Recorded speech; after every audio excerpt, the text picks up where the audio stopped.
Hello दोस्तों, सभी लोगों का स्वागत है हमारे यूट्यूब चैनल प्रदेव एकेडमी। और अब मैं आपका अपना दोस्त सहायक अध्यापक प्रदीप कुमार, ठीक है।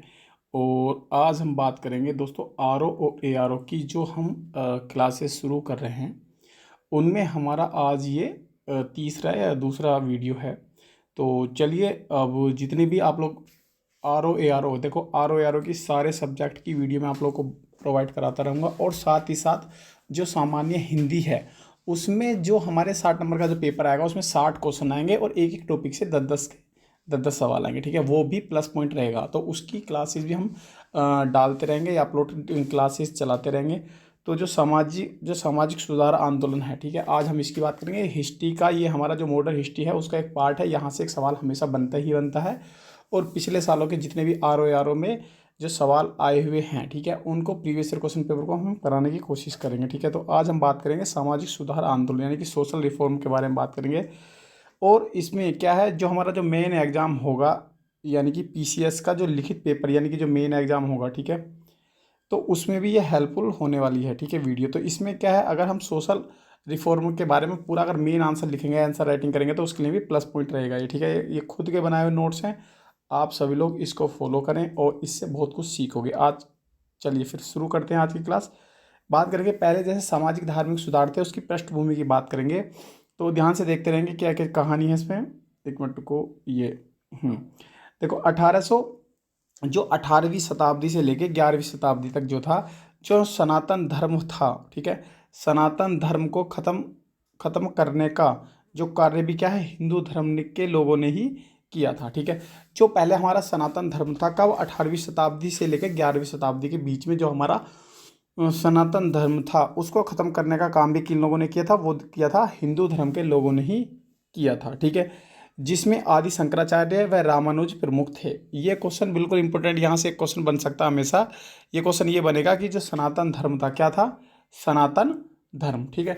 तो सनातन धर्म को क्या खत्म करने वाले जो हिंदू लोग ही थे, और जिसमें जो प्रमुख थे वो कौन थे, आदि शंकराचार्य और रामानुज थे, ठीक है। एक पॉइंट यहाँ से मिला। अभी हम पीछे का जो पृष्ठभूमि है हमारा सामाजिक सुधार आंदोलन की, उस पर चर्चा करें। फिर एक एक करके हम उन धार्मिक, जो हमारे सामाजिक, जो हमारे सोशल वर्कर थे या उस टाइम जिन्होंने सामाजिक सुधार किए थे, उनके पॉइंटों पे हम बात करेंगे, ठीक है। आगे बात करते हैं कि इस धर्म में उच्च वर्ग के लोग यानी कि ब्राह्मण और क्षत्रिय लोग अपने वेदांत वेदांत या उपनिषद बोलने लगे, ठीक है, अपने वेदांत और उपनिषद, ठीक है, बोलने लगे। आगे है कि 11वीं शताब्दी से 18वीं शताब्दी तक ये धर्म क्या है, दोबारा भ्रष्ट हो गया, ठीक है। क्या हो गया, ये धर्म कैसे हो गया, दोबारा से भ्रष्ट हो गया था, ठीक है। आगे है कि 19वीं शताब्दी में जब यूरोप में पुनर्जागरण का उदय हुआ, मतलब पुनर्जागरण का मतलब है कि जो जो हमारा पुराना धर्म था उसमें कुछ कुछ उसमें चेंजेज हुए, उसमें जो कमी हो गई थी उन कमियों को पूरा करने के लिए लोगों ने आंदोलन वगैरह किए। तो उसको बोला जाता है यूरोप में पुनर्जागरण। पुनर्जागरण मतलब दोबारा से लोग जाग गए, इस तरह से मान के, ठीक है। कि भारत में कुछ प्रबुद्ध लोग यानी कि जो बुद्धिजीवी लोग थे, भारत में कुछ, एक मिनट को, भारत में ये पॉइंट याद रखना, भारत में प्रबुद्ध लोग यानी कि बार बार हमारी जो क्लास है इसमें आएगा प्रबुद्ध लोग। प्रबुद्ध लोग का मतलब है तो जो बुद्धिजीवी लोग थे यानी कि जो महान आदमी थे, दिमाग से तेज से, जो दूरदर्शी थे, जो आगे के बारे में थोड़ा सा सोच सकते थे, उनका नाम क्या था, राजा राम मोहन राय, ठीक है। राजा राम मोहन राय को यह एहसास होने लगा कि बिना समाज सुधार के राजनीतिक व सामाजिक विकास संभव नहीं है, ठीक है। जो राजा राम मोहन राय थे उन्होंने ये सोचा कि जब तक हमारे समाज में सुधार नहीं होगा हमारे समाज का विकास नहीं होगा। यानी कि जो राजनीतिक और सामाजिक जो विकास है हमारे समाज का, वो डेवलप नहीं होगा कब तक, जब तक हम समाज में सुधार नहीं करेंगे, ठीक है। तो ये प्रमुख यानी कि सबसे पहले जो समाज सुधारक थे वो क्या थे, वो राजा राम मोहन राय ही थे, ठीक है। 1828 में उन्होंने ब्रह्म समाज की स्थापना की थी, वो आगे हम पढ़ते चले जाएंगे, ठीक। आगे है कि 19वीं शताब्दी तक सामाजिक कुरीतियाँ व अंधविश्वासों ने, ठीक है, क्या है, कब तक, 1900 का मतलब 1800 से लेकर 1900 के बीच की जो हमारी जो 100 साल हैं, ये 19वीं साल में लगते हैं। 19वीं शताब्दी में आप लोग बताते हैं जैसे 1800 से शुरू हुआ, 1800 से तो पूरे हो गए ना, तो अब 19वीं शताब्दी चल रही, तो इसका मतलब ये होता है, ठीक है।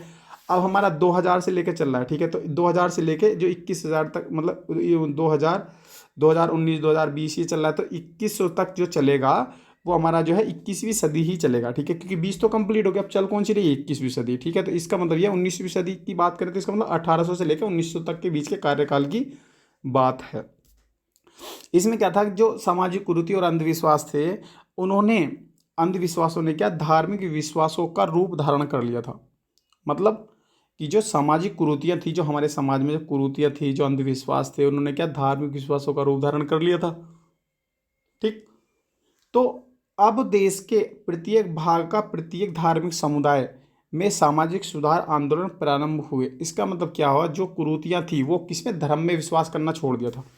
अब देश के प्रत्येक भाग में क्या, जो धार्मिक समुदाय थे उसमें सामाजिक सुधार करना जरूरी था, और आंदोलन क्या है, धीरे धीरे वो प्रारंभ हो गए थे। तो यहाँ तक क्या था, इसका पृष्ठभूमि थी, यानी कि बैकग्राउंड था। किसका ये बैकग्राउंड था, हमारे जो समाज सुधार आंदोलन के बारे में पढ़ेंगे उसका ये बैकग्राउंड था। ठीक है। आगे है कि समाज सुधार को जन्म देने वाले कारक कौन से थे। ठीक है। जो समाज सुधार है उसको जन्म देने, मतलब समाज सुधारकों की जरूरत ही क्यों पड़ी, या समाज की, या धार्मिक सुधार की जरूरत क्यों पड़ी, या कैसे उसने जन्म लिया, वो कौन कौन से कारक थे। पहला कारक था ब्रिटिश शासन। क्या था, पहला जो प्लस पॉइंट था वो था हमारा ब्रिटिश शासन। ब्रिटिश शासन में क्या किया गया कि ब्रिटिश गवर्नर जनरल द्वारा किए गए सुधार। पहला पॉइंट तो ये था, जो ब्रिटिश गवर्नर था उनके द्वारा किए गए जो सुधार थे। और दूसरा था हमारा सामाजिक स्थिति। क्या था, सामाजिक स्थिति। सामाजिक स्थिति में क्या लेंगे हम, सामाजिक स्थिति में क्या कि भारत की सामाजिक स्थिति पिछड़ी थी। ठीक है, बिल्कुल ठीक है। भारत की सामाजिक स्थिति क्या पिछड़ी थी, और आज भी कुछ कुछ क्षेत्रों में बहुत ही सामाजिक स्थिति क्या है, काफ़ी पिछड़ी हुई है। आगे बात करते हैं, महिला एवं निम्न वर्ग जैसे शूद्र या वैश्य की जो स्थिति वो चिंताजनक थी। ठीक है। सामाजिक सुधार स्थिति क्या थी, वो जरूरत थी। अब ये निम्न वर्ग के लोग, महिलाओं के लोग, इनको सामाजिक इतना पकड़ नहीं थी, तो इनमें सुधार लाने के लिए भी क्या था, धार्मिक सुधार और सामाजिक सुधार में क्या है, जरूरत थी। ये भी एक कारक थे। जैसे सती प्रथा, घूंघट प्रथा और दास प्रथा प्रचलित थी इस टाइम। ठीक। आगे बढ़ते हैं। उच्च वर्ग की महिला को कोई अधिकार नहीं था, ना तो पढ़ने का अधिकार था, ना राजनीतिक अधिकार था। ठीक है। और सामाजिक इतना भी खास नहीं था। ठीक है। उच्च वर्ग की महिला को कोई अधिकार नहीं था, और निम्न वर्ग की महिला घर से बाहर काम करती थी। ठीक है। निम्न वर्ग की जो महिलाएं थी वो घर से बाहर करती थी, कम से कम उन्हें इतनी तो सुविधा थी। निम्न वर्ग की महिलाओं की स्थिति चलो एक पॉइंट में तो ठीक थी, क्या वो घर से बाहर निकल के काम करती थी। ठीक है। लेकिन जो उच्च वर्ग की जो महिलाएं थी उसको आज भी जो ऊंची जाति की जो महिलाएं होती हैं आज भी वो घर से बाहर नहीं जाती हैं। ठीक है। आगे है कि सामाजिक एवं राजनीतिक अधिकार किसी भी वर्ण की महिलाओं को नहीं थे। बिल्कुल ठीक है। सामाजिक और राजनीतिक जो अधिकार थे, जो राजनीतिक अधिकार थे या सामाजिक अधिकार थे, वो किसी भी महिलाओं के नहीं थे, चाहे वो निम्न वर्ग की हो या उच्च वर्ग की महिला हो। तो ये अधिकार जो थे ना, वो किसी भी वर्ग की या किसी भी जाति की या किसी भी वर्ण की महिला को अधिकार नहीं थे। ठीक है। तो ये पॉइंट आप लोगों को याद रखना, ये एग्जाम में बहुत इंपॉर्टेंट होगी, मैं याद करोगे जब एग्जाम में बैठोगे। ठीक है। उसके बाद क्या कारक था, उसके बाद एक कारक था पश्चिमी संस्कृति। क्या है, पश्चिमी संस्कृति का विरोध। जो पश्चिमी संस्कृति था उसका विरोध करना। ठीक है। औपनिवेशिक शासन ने अपनी संस्कृति को प्रसारित करने की कोशिश की। ठीक है। जो ब्रिटिश लोग थे, जो अंग्रेज लोग थे, उन्होंने क्या है अपनी यानी कि जो उधर की जो पश्चिमी संस्कृति थी उसको प्रसारित करने की कोशिश की थी इंडिया के अंदर। आगे है प्रभुत्व भारतीयों में नई जागरूकता। ये इंपॉर्टेंट है। जैसे इन्होंने सामाजिक व नागरिक सुधार किए। ठीक है। जो प्रबुद्ध लोग थे, जैसे राजा राम मोहन राय, मैंने अभी आप लोग का नाम बताया था। ठीक है।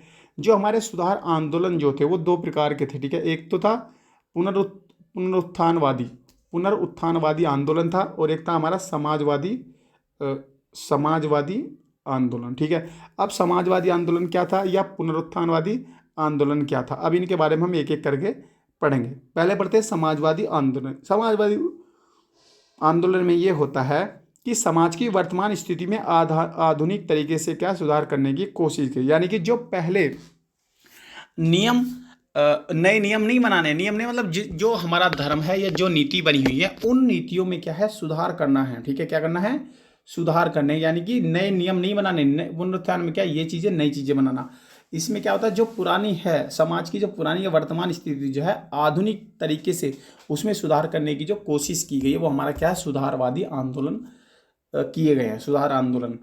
अब इसमें एक एक करके हम पढ़ेंगे। जैसे पहला है राजा राम मोहन राय द्वारा, और उसमें क्या है, ब्रह्म समाज। ठीक है, तो इसके बारे में हम थोड़ा सा चर्चा करेंगे, और ये इंपॉर्टेंट है, हमेशा 100% हमेशा हर एग्जाम में समाज सुधारक से क्या है, क्वेश्चन बनता ही बनता है, अलग अलग तरीके से। ठीक है, चलिए पहला देखते हैं हम, राजा राम मोहन राय के बारे में पढ़ लेते हैं। ये इंपॉर्टेंट चीजें क्या क्या चीजें इंपॉर्टेंट याद रखना। पहले तो इनका टाइम पीरियड याद रखना। यूपीएससी के हिसाब से कभी भी टाइम पीरियड याद नहीं रखना, क्योंकि टाइम पीरियड हमें याद रखना, लेकिन वहाँ कहीं भी सन के बारे में कोई डिस्कस आज तक नहीं हुआ है कि प्री के पॉइंट ऑफ व्यू से। ठीक है, यूपीएससी में, यूपीपीसीएस में सन इंपॉर्टेंट है बहुत ज़्यादा, आरओ एआरओ में भी इंपॉर्टेंट है। ठीक, तो राजा राम मोहन राय के बारे में पढ़ेंगे। ये क्या है कि भारतीय पुनर्जागरण के जनक माने जाते हैं। जब मैं आप लोग घटना चक्र की घटना चक्र की इस वीडियो के बाद जो दूसरी वीडियो होगी हमारी, एक पॉइंट होगा समाज सुधारक क्लास नंबर 1, एक और समाज सुधारक क्लास नंबर 2।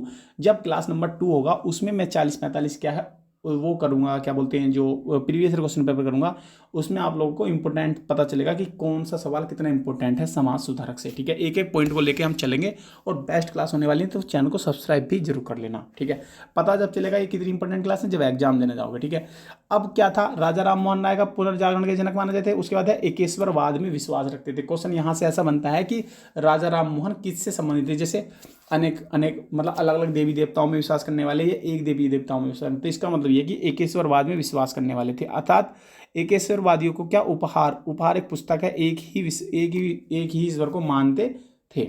ये प्लस पॉइंट रहेगा आप लोगों का, कि ये आप लोग याद रख लेना। ठीक है, आगे है वेदों और उपनिषदों का बंगाली में अनुवाद किया था इन लोगों ने।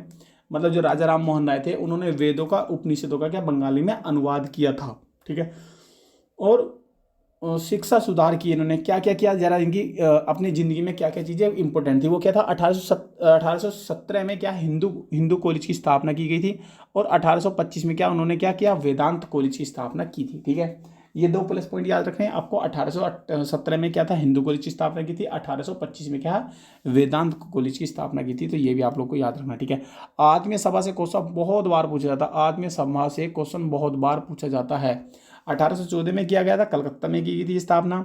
मूर्ति पूजा, जाति प्रथा, अन्य सामाजिक बुराइयों की आलोचना करने के लिए की गई थी।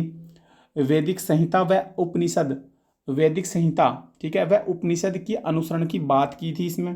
ठीक है, अभी हमने क्या पढ़ा, राजा राम मोहन राय के बारे में पढ़ा, उन्होंने क्या क्या किया, क्या क्या चीज़ें नहीं की। आप लोग कॉपी पेन रख के ना नोट कर सकते हैं इस नोट को, बहुत इंपॉर्टेंट नोट्स हैं। आगे बात करेंगे कि ब्रह्म समाज क्या है, कि ब्रह्म सभा या ब्रह्म समाज एक ही बात है। मैंने आप लोगों को भी बताया था कि हम आगे पढ़ेंगे। तो 1828, एक तो ये चीज़ रट लो, इस चीज़ को रट लो 100% कि 1828 अलग अलग एग्जामों में, और भी एग्जामों में क्वेश्चन ये सवाल ये सन पूछा गया है 1828 वाला। तो ब्रह्म समाज की जो स्थापना वो 1828 में राजा राम मोहन राय ने मतलब की थी। ठीक है, एक प्लस पॉइंट, 1 नंबर का क्वेश्चन हो गया।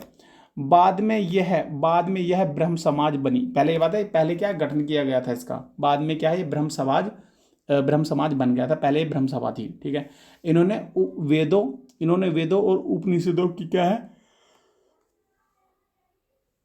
इन्होंने वेदों और उपनिषदों की शिक्षा का प्रसार किया था।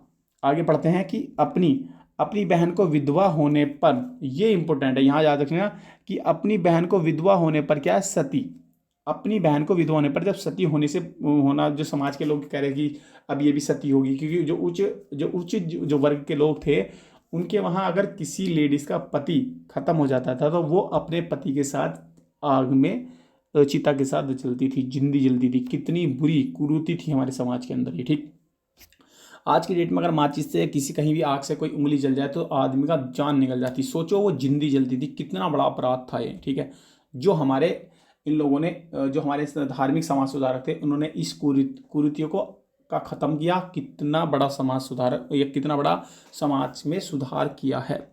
सती प्रथा होने से बचाया, और जिसका उच्च वर्ग ने क्या है, विरोध किया। जो उच्च वर्ग थे उन्होंने क्या किया था, विरोध किया था। उच्च वर्ग के लोगों ने क्या विरोध किया कि ये गलत है।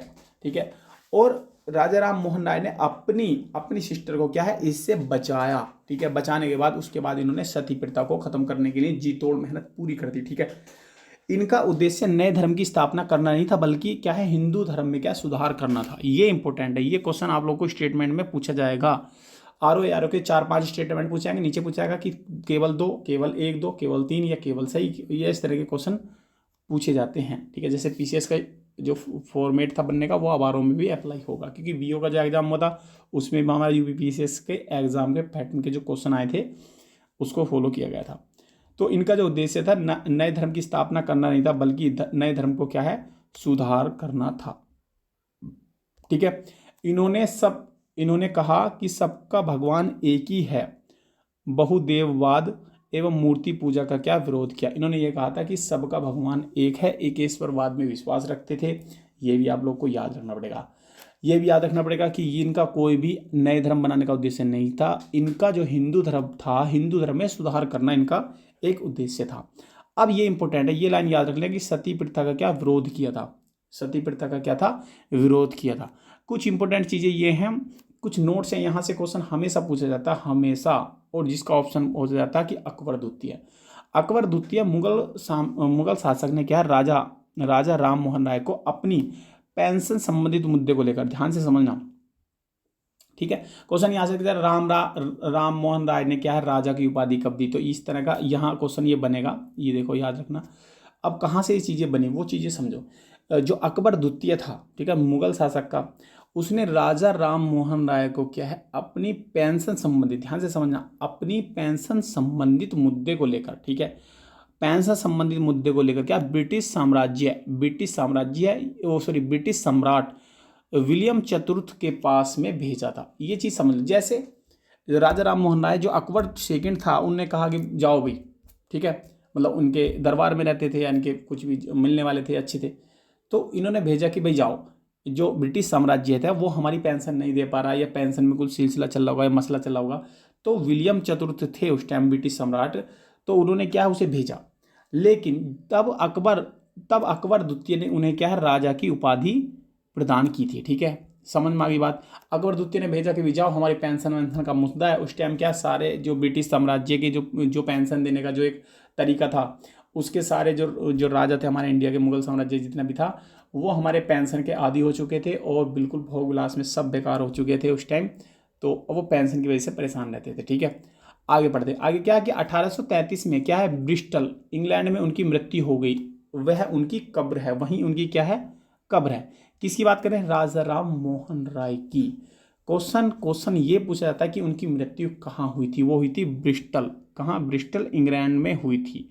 तो ये इंपॉर्टेंट चीज़ें हैं, आप लोग को याद रखना। कौन से सन में हुई थी, ये हुई थी 1833 में। ये भी चीज़ आप लोगों को याद रखनी है भाई, मैं गारंटी से बता रहा हूँ, इतनी इंपॉर्टेंट क्लास है ना, यहाँ से क्वेश्चन जरूर बनेगा। एक हमेशा हर एग्जाम में क्वेश्चन बनता है यहाँ से। समाज सुधारक से टॉपिक याद होने चाहिए, सिलेबस ये रटा होना चाहिए, सिलेबस के टॉपिक याद होने चाहिए, सारा आसान हो जाता है सिलेबस याद करने से। आगे है कि जब राजा राम मोहन राय की डेथ हो गई थी, यानी निधन हो गया था, उसके बाद ब्रह्म समाज की क्या स्थिति थी। आगे बढ़ते हैं कि देवेंद्र नाथ टैगोर और ब्रह्म समाज। आगे देवेंद्र नाथ टैगोर ने इसको संभाला था, किसको, ब्रह्म समाज को। आगे है 1817 से लेके ये 1905 तक थे। आगे है कि 1842 में देवेंद्र नाथ टैगोर ने क्या, ब्रह्म समाज में सम्मिलित हुए। कब हुए थे, जब 1800, ये इनका जन्म, ये इनके कार्यकाल दिया हुआ कि 1817 में वो जन्म हुआ, तो 1905 तक वो जिंदे रहे थे। कौन, देवेंद्र नाथ टैगोर। ठीक है, देवेंद्र नाथ टैगोर क्या उसी परिवार के हैं जो रविंद्र नाथ टैगोर, सत्येंद्र नाथ टैगोर है उनके पापा या दादा होंगे। ठीक, अब आगे क्या है, 1842 में क्या है, देवेंद्र नाथ टैगोर क्या ब्रह्म समाज में शामिल हो चुके थे। उसके बाद उन्होंने अपनी तत्वबोधनी सभा, ये क्वेश्चन बहुत बार आया, जरा ध्यान से समझ लेना भाई। उन्होंने क्या है, अपनी तत्वबोधनी सभा जो है 1839 में गठन किया, मतलब इसमें सम्मिलित की गई थी। जो तत्वबोधनी सभा जो थी, इसी में सम्मिलित कर दी गई, मतलब ब्रह्म समाज में उसको मिला लिया गया। क्वेश्चन यहाँ से पूछा जाता है कि तत्वबोधनी सभा किसने की, मतलब सभा किसकी थी या किसने गठित की, तो आएगा देवेंद्र नाथ टैगोर। अब वो किस सन में ब्रह्म समाज में मिली, तो वहां से लिखेंगे 1839। ठीक है, मैं आप लोगों को बता सकता हूँ कि साथ के साथ कैसे कैसे क्वेश्चन बन सकते हैं थियोरटिकल की चीज़ों के साथ। बाद में क्वेश्चन मैं आप लोग को दिखाऊंगा अभी। उन्होंने राजा राम मोहन राय के विचारों और सुधारों जैसे पूरे भारत में क्या प्रसार करने की कोशिश की। उन्होंने जो है, जो राजा राम मोहन राय की जो इच्छा थी, जो उनके विचार थे, जो उनके सुधार थे, उनको आगे लेकर कौन गए, देवेंद्र नाथ टैगोर। उन्होंने विधवा विवाह का समर्थन किया था। अब तो आप सोचो यार, जब सती प्रथा इतनी बेकार चीज़ थी, वो लेडीज, अब सती प्रथा खत्म होगी मान लो, तो लेडीज वो क्या थी, फिर उसके बाद उसे, अब जब लेडीज, उसका पति खत्म हो गया, तो अब क्या करे, तो उसका जो है एक उस विधवा लेडीज थी, उसका एक विवाह कराने का समर्थन किया, जो कि अच्छी बात थी। समाज में ऐसा ही होना चाहिए भाई, किसी आदमी दूसरा आदमी खत्म हो गया तो उसके चक्कर में क्यों ज़िंदगी खराब करे, वो ज़िंदगी जिए फिर। तो विधवा विवाह का जो समर्थन किया देवेंद्रनाथ टैगोर ने, स्त्री शिक्षा को बढ़ावा दिया गया, बहुपत्नी प्रथा का विरोध किया गया।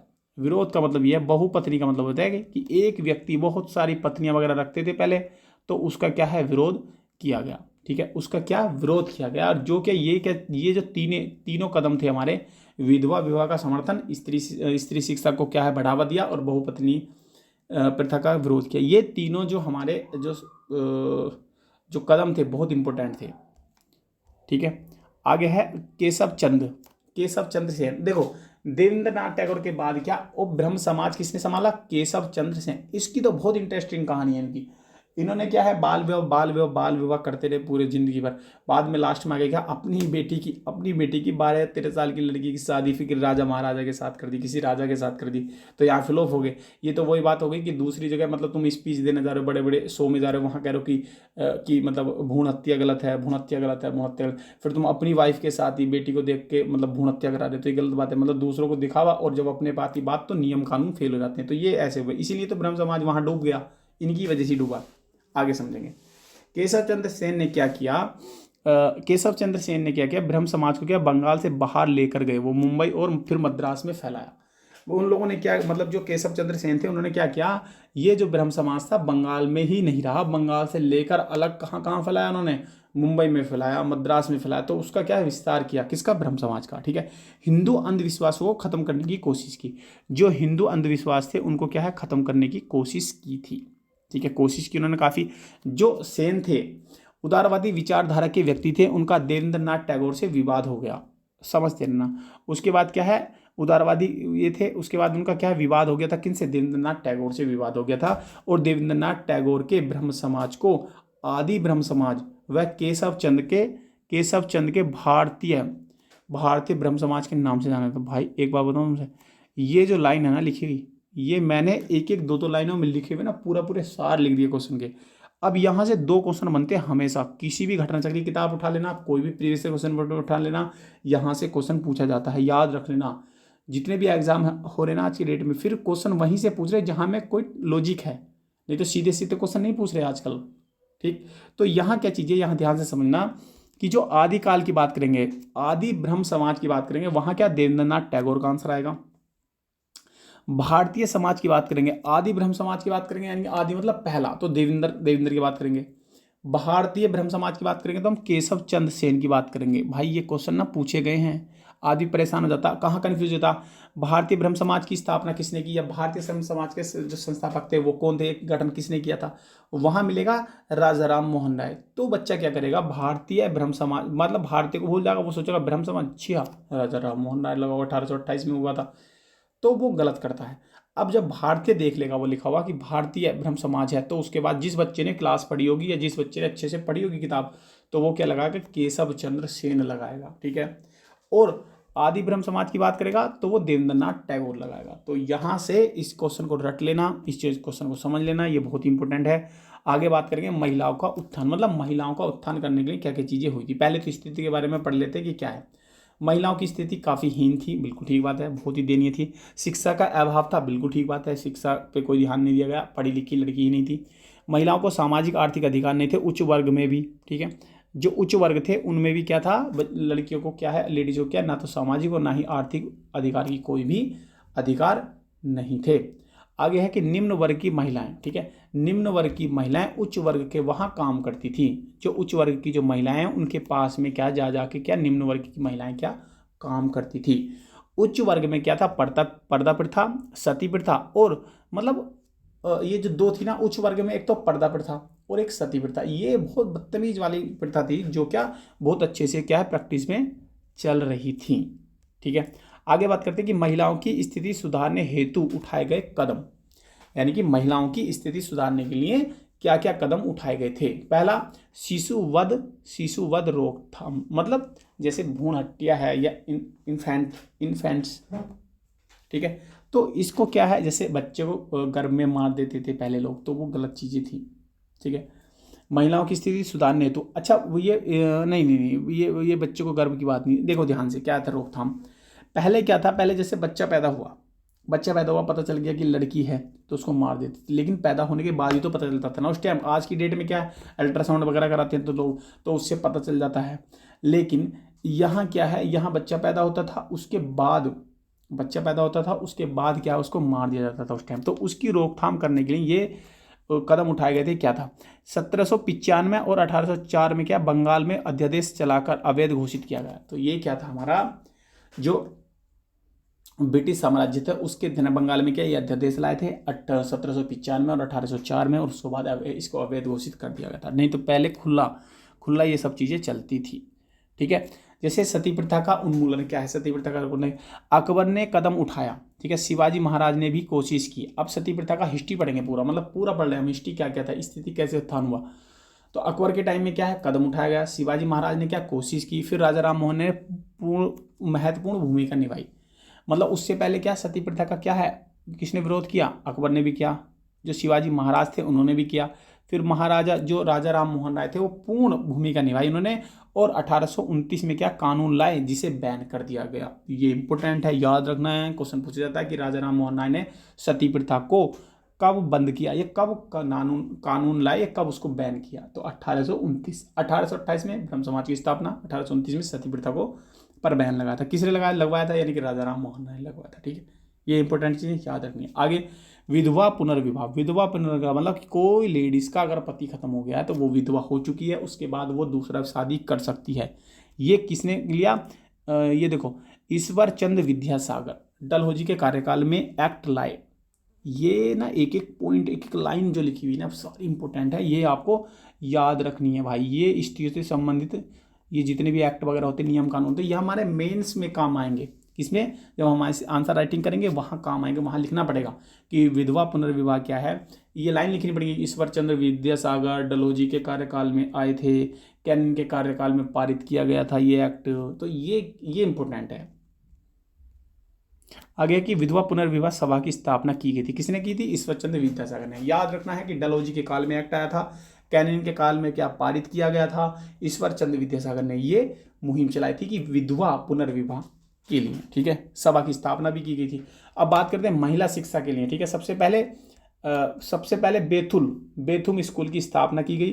फिर पूना में क्या, निम्न वर्ग की महिलाओं के लिए ज्योतिबा फूले ने स्कूल खुलवाया था। ये ज्योतिबा फूले, गुलामगिरी पुस्तक लिखी गई, वहाँ देखना, यूट्यूब पे जाकर देखना कि गुलामगिरी डालना, गुलामगिरी एक नाटक का नाम भी है, वहाँ देखोगे यूट्यूब पे आप लोग देखोगे क्या कितनी अच्छी चीज़ है। ठीक है, पहला विश्वविद्यालय पूना में गया, अब मुंबई में है, SNDT पहला विश्वविद्यालय। ठीक है, इसकी फुल फॉर्म चेक कर लेना एक बार गूगल पे। ठीक, आगे बाल विवाह के बारे में क्या है कि 1872 में क्या, नेटिव मैरिज एक्ट ब्रिटिश के पास रजिस्टर्ड। ठीक है, नेटिव मैरिज एक्ट 1872 में बाल विवाह के बारे में बातचीत, इस पर रोकथाम की बात है। 1891 में क्या, सहमति आयु अधिनियम, 12 वर्ष आयु निर्धारित की गई लड़की की। उसके बाद है क्या, 1929 में क्या, बाल विवाह निषेध, यानी कि जिसका नाम था शारदा एक्ट। क्या था, शारदा एक्ट था, बहुत इंपॉर्टेंट है, आज भी इसका इंपॉर्टेंट ही है। शारदा एक्ट में क्या था, 18 वर्ष और 14 वर्ष, 18 वर्ष लड़के की, 14 वर्ष लड़की की। ये आप लोग को याद रखना कि शारदा एक्ट के बारे में क्या क्या चीज़ें हैं। ठीक है, चलिए आगे बढ़ते हैं कि जाति आधारित शोषण के विरुद्ध संघर्ष क्या था। जाति व्यवस्था के बारे में क्या क्या चीज़ें थी वो हम पढ़ेंगे। ठीक है, प्राचीन काल में कोई भी जाति व्यवस्था नहीं थी भारत में। देखो कितनी इंपॉर्टेंट चीज़ें, अच्छी चीज़ें क्या है, कोई भी प्राचीन काल में कोई भी जाति व्यवस्था नहीं थी भारत के अंदर। फिर आर्यन लोगों का आगमन हुआ, फिर जो आर्यन लोग थे वो भारत के अंदर आए और गंगा के घाटी के पास रहना शुरू कर दिया। उन्होंने क्या किया, आप लोगों ने पढ़ा होगा कि 16 जनपद हैं, जनपदों का उदय हुआ। ठीक है, काशी और मगध आदि, यानी कि उन्होंने ले लिया कि जनपदों का क्या उदय हुआ, जैसे काशी, मगध, अवंती, अब बहुत सारे ये क्या है, हमारे 16 महाजनपद थे। ठीक है, आर्यव्रत। ठीक है, आगे है कि आर्यव्रत पूरे भारत में क्या फैलने लगा। जो आर्य आए थे उनका जो आर्यव्रत थे वो पूरी तरफ क्या फैलने लगा था। ठीक है, अशोक ने पूरे भारत पर अधिकार किया। देखो जब आए थे हमारे जो चाणक्य, मौर्य के टाइम में, चाणक्य के टाइम में सबसे ज़्यादा जाति व्यवस्था उस टाइम हुई थी। उस टाइम इतना रूप धारण कर लिया था ना जाति व्यवस्था का, बहुत बुरी तरह से। अशोक ने पूरे भारत में क्या अधिकार किया था, धर्म स्थापित किए थे। फिर खेती के लिए क्या, निम्न वर्ग बना। खेती करने के लिए कौन बना, निम्न वर्ग बना। ध्यान से समझ लेना कैसे कैसे रिफॉर्म हुए हैं। आगे है कि 10वीं शताब्दी तक पूरे भारत में वर्ण व्यवस्था फैल चुकी थी। कब? 10वीं शताब्दी तक, मतलब 900 से लेके, यानी 900 से लेके 1000 ईस्वी तक जो था, इसके बीच में क्या था हमारा जाति व्यवस्था क्या है, बहुत बुरी तरह से, बहुत अच्छे तरीके से मतलब फैल चुका था। ठीक है, जाति व्यवस्था लेकर आए थे कौन? ये। अब क्या था, देखो जाति व्यवस्था में क्या था, ये चीजें थी कौन कौन सी, एक तो ब्राह्मण, क्षत्रिय, वैश्य और शूद्र। ठीक है, इसमें डाउट रहता है थोड़ा सा। ठीक है, इसमें डाउट रहता है क्योंकि वहाँ इसमें थोड़ा आगे पीछे करके दे दिया। ठीक है, मतलब इसमें वैश्य इधर ले लिया, क्षत्रिय इधर ले लिया, तो थोड़ा सा ये था। उसके बाद फिर निम्न जाति की संकल्पना। ठीक है, फिर निम्न जाति की संकल्पना लेकर आए, जिन्हें कोई सामाजिक अधिकार नहीं था, जो निम्न जाति की जो संकल्पना उसको लेकर आया, जिसमें क्या उनका कोई भी सामाजिक अधिकार नहीं था। निम्न जाति के साथ हमेशा भेदभाव होता रहता है।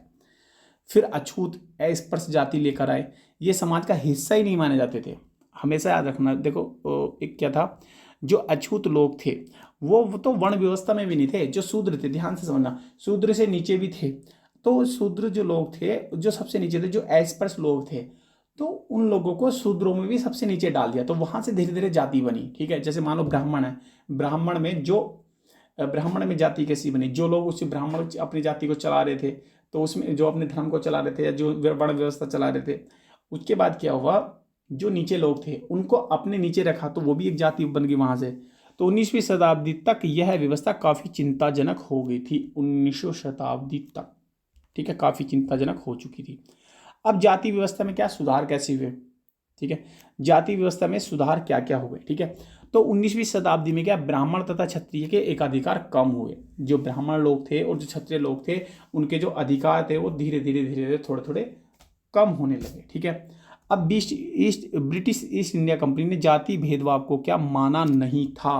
भाई ब्रिटिश इंडिया ने कभी भी जाति भेदभाव को माना ही नहीं। उन्होंने क्या किया, उन्होंने प्रशासन में सुधार किया। उन्होंने क्या, प्रशासन में सुधार किया जाति व्यवस्था को सुधारने के लिए। उन्होंने क्या, उद्योगों को बढ़ावा दिया जिसमें निम्न जाति के कामगारों ने कार्य किया। शहरीकरण बढ़ाने में ग्रामीण क्षेत्र कम हुआ। ठीक है, और मनुस्मृति खत्म हो चुकी थी और आईपीसी का क्या है, गठन हो गया था। आईपीसी के नाम से याद आ गया, लॉर्ड मैकाले ने आईपीसी बनाई थी। आईपीसी से क्या है, हमारे समाज में सुधार क्या हुआ। देखो, एक ब्राह्मण एक शूद्र है, एक ही एक्ट किया, एक ही कृत्य किया है। ठीक है, एक ही अपराध किया। ब्राह्मण को 1 साल की सजा मिलती थी और शूद्र जो निम्न जाति के थे उन्हें 5 वर्ष की सजा मिलती थी। ठीक है, उस टाइम हिंदू के हिसाब से, मनुस्मृति के हिसाब से। अब क्या था, जो आईपीसी आई, उन्होंने सबसे पहले ये किया कि अगर इसे 5 साल की मिलेगी तो इसको भी 5 साल की मिलेगी। वही व्यवस्था आज भी चल रही है, चाहे कोई शूद्र है, वैश्य है, या ब्राह्मण है, या क्षत्रिय है। अगर कोई अपराध करता है तो सबको सजा बराबर मिलेगी। ये वो नहीं था, मनुस्मृति में नहीं था। एक ब्राह्मण लोग, क्षत्रिय लोग, उनको सजा कम मिलती थी, शूद्र या जो वैश्य थे उनको सजा ज़्यादा मिलती थी। तो ये जो हमारे समाज में थोड़ी सी एक वो था। तो लॉर्ड मैकाले ने क्या, ये काम अच्छा किया था कि सबको बराबर कर दिया था, सजा वगैरह बराबर मिल गई थी। ठीक है, सामाजिक सुधार आंदोलन। ठीक है, अब सामाजिक सुधार आंदोलन, अभी जाति व्यवस्था में सुधार क्या था वो मैंने आप लोगों को बताया। सामाजिक सुधार आंदोलन में क्या था कि जो 19वीं शताब्दी में काफ़ी सामाजिक सुधार, या ब्रह्म समाज, प्रार्थना समाज, सामाजिक सम्मेलन, मंदिर प्रवेश आदि, इन्होंने जाति व्यवस्था पर क्या प्रहार किया था। आप लोग ध्यान से समझ पा रहे हो कि देखो, ब्रह्म समाज, इन्होंने भी जाति व्यवस्था, प्रार्थना समाज, सामाजिक सम्मेलन, क्या मंदिर प्रवेश आदि, ये सब चीज़ें क्या थी। अच्छा, भेदभाव की बात करते तो एक दिन मैं देख रहा था, तो आप देख लेना कि ठाकुर का कुआं, क्या देखना, ठाकुर का कुआं। ठीक है, ठाकुर का कुआं यूट्यूब पे देखना मिल जाता है। तो वहां पता लगता है कि पानी की कितनी कीमत है, कुएं की कितनी कीमत है। कीमत क्या मतलब, कैसे लोग भेदभाव वगैरह करते थे। तो पुराने टाइम में इतनी बेकार स्थिति लोगों के साथ बहुत ज़्यादा है। तो हमारे जो हमारे समाज सुधारक थे, उन लोगों ने हमारे समाज को काफ़ी सुधारा है। तो उसके लिए हम लोग बहुत बहुत धन्यवाद बोलेंगे उन लोगों को। और चलिए भाई, जितने भी ARO वाले हैं वो हमारी क्लास को, हमारे यूट्यूब के चैनल को क्या है, सब्सक्राइब भी कर लेना, और ARO की तैयारी में क्या जुड़ जाओ अच्छे तरीके से। ठीक है, चलिए फिर मिलते हैं नेक्स्ट वीडियो में, तब तक के लिए धन्यवाद।